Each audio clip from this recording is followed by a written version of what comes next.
আসসালামু আলাইকুম। আশা করি সবাই ভালো আছেন।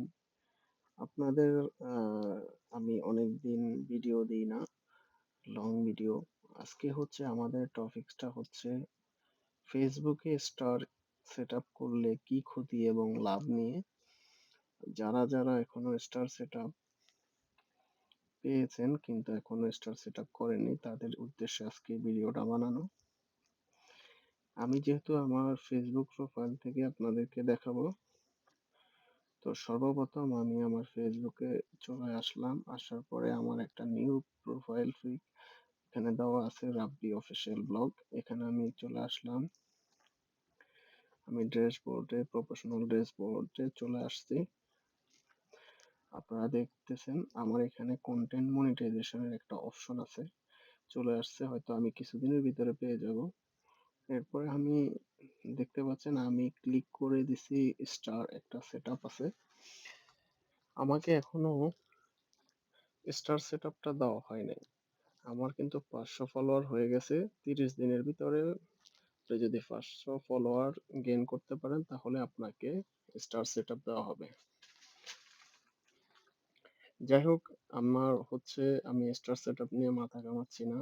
কারণ স্টার সেটআপ এখন তো আপনি স্টার সেটআপ করেন, আপনার জন্য হয়তো সমস্যা হতে পারে। স্টার সেটআপ নিয়ে অনেকেই কথা বলছে। যেহেতু আমিও আজকে বললাম স্টার সেটআপ আসলে করলে অনেকদিন রিভিউ রাখে ওরা। রাখার পরে আপনার কন্টেন্ট মনিটাইজেশন এর যখন সেটআপ আসবে তখন আপনার আ স্টার সেটআপ করলে আপনার একটা সমস্যা হতে পারে।